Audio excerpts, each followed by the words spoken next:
of the college. What you've done with these students, these children, these people of Beaufort County is amazing.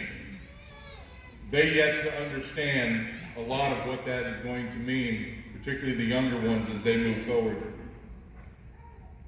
To the students, now graduates, well done.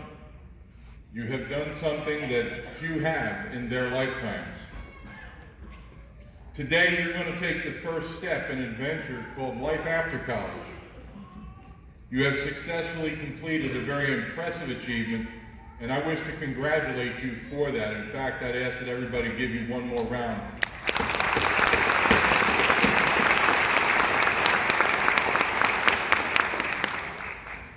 Part of my duties here this evening is to inspire you to go out and apply what you have learned at Beaufort County Community College to become everything that you can be. I can tell you you've heard a lot of things in life, a lot of cliches, that all it takes is hard work to be successful, that life is a game board, play hard. Or, one of my wife's least favorite, she actually told me she hadn't heard this, and I was like, wow, because I've heard it so many times, and that is, if you find a job that you love after you leave here, you'll never work a day in your life. That may be true, but let me caution you with this. I personally don't believe that. The reason I don't believe that is it doesn't only take hard work. It doesn't only take life as a game. It doesn't only take finding something you love. I'll give you some examples. Let's assume for a moment that I wanted to be a dentist. As Dr. Luke pointed out, open wide would lend a whole new meaning, wouldn't it?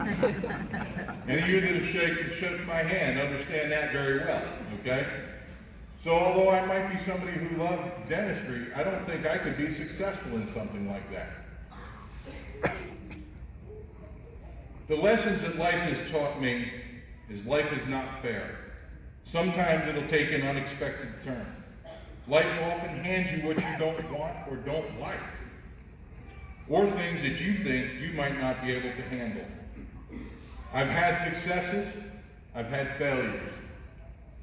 I can tell you this, one of the most important lessons I learned, I read in much of the reading that I do, and I'm an avid reader, and that was from a gentleman named Henry Ford. I'm sure pretty much everybody here has heard of Henry Ford. Henry said, if you think you can, or if you think you cannot, you're right. Let that sink in, because your attitude means more than anything else. It's more than your degree. It's what will make the difference in whether or not you ultimately succeed. The attitude that you put forth in everything you do as you leave Beaufort Community College is going to decide whether or not you're successful. As Dr. Luke told you, well, let me start with prefacing by this. I've been told many times in my life that I couldn't do something. There's a fair number of people in this audience that know me. That's a gauntlet to me.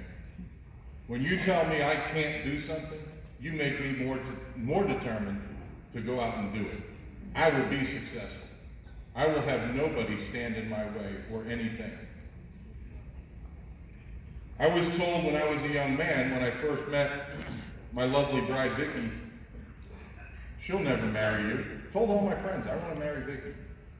She'll never marry you, you're too young for her. I don't want to say how old she is, but she's a tad older than I am. We've been married now for 38 years. 38 years in June, Doctor. I know we had 37 on the bio. I'm sorry, July 4th actually. Started dating, it was June. In high school, they to me that the dating anniversary is more important. Never would have got married if I didn't talk her into dating me. So, and that was a battle, let me tell you. She kept saying no. I was like, no, I'm determined. I'm going to win this, and I did. So, I don't know, I guess I won. Did you win?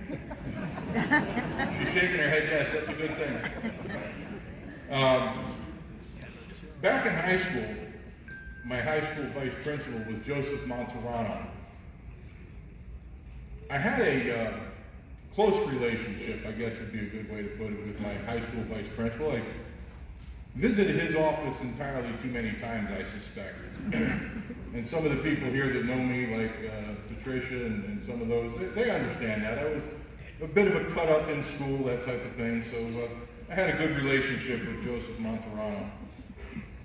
Mr. Monterano told me, and I'll quote, "Kidwell, you'll never amount to anything." Well, Joe, you were wrong, okay? He laid down the gauntlet for me. Now, I don't know if he meant to do that. I don't know if he knew that that would be something that would go beyond, but it did. I took that as a life challenge. The people here that have worked with me, for me, and come to see me in my business understand that better than anybody else. My journey after high school led me to Lincoln Technical Institute in New Jersey. My plan was I wanted to be an auto mechanic. I thought that was my future. I found out very quickly that there wasn't a whole lot of money to be made and a whole lot of jobs available in that field, but it was my love. And there's a reason I tell you this. Again, remember what I said. Not necessarily what you love is where you're going to end up. After I found out that auto mechanics wasn't going to work out, I took a job working in an entry-level position for a company very similar to Walmart. I wanted to go somewhere beyond that. I knew that wasn't where I was going to be. I watched the pressmen who operated presses in the next department over. Got talking to some of them at lunchtime and found out they made nearly twice as much money as I did. I said, oh, now I know what I want to do. So I went and got every book on every press they had in that company and read them. Went over and applied for a job in that field. The boss told me, we'll take you on as a trainee when the position comes open. And he did. After my first week running those presses, I was outproducing their best pressmen by almost 400%. Because I thought that's what I wanted to do. Well, a job came open later on, about 3 months after I got promoted to pressman. And that job was as a manager. Now, I was a blue-collar worker. I didn't know anything about being a manager. Never crossed my mind. I thought it was just a desk job where I would sit around and push pencils and paper all day. Called my soon-to-be bride and we discussed it and decided that that would actually give me the money that we needed to get married. Figuring if I didn't like it, I could always go back to the presses and what I was doing. So I took that job. And I never looked back. I got into management. I worked my way up in to higher positions. Got in with a company that paid my way to college. While I was at work, they allowed me to take time off to go to school, but I had to come back and still do my job and complete those tasks. When I look back at what Joseph Monterano told me, Kidwell, you'll never amount to anything. Well, Joe, I suppose I could look up because I'm pretty sure he's probably not here any longer. I proved you wrong. Or you inspired me. I'm not sure which one it is. Here's what I can tell you. After 40 years out of high school, that's a long time ago, and you guys didn't go quickly that you're 40 years out of college, believe me. One of my dreams as I was in college at William Patterson, I wrote my business plan for business management course, and in that, I planned on being a president of a company. I thought that was a laudable goal. I never realized that I would be the president of 2 of my own businesses. I never thought for a moment that I would be elected to the North Carolina House of Representatives to represent the great people of the 79th District. What I've learned in life is going to be a ride that you're going to take. It may not be the ride that you signed up for. It may not be the ride that you thought you wanted, but it's going to be your journey. That journey starts today. My suggestion is strap in and hold on because it's about to get exciting. You're going to go out, you're going to find your life. It may not be being a dentist, guys, or an auto mechanic, or a pressman. It may not have anything to do with your degree. Because let me tell you this, you are not in control. He is. Keep that in mind.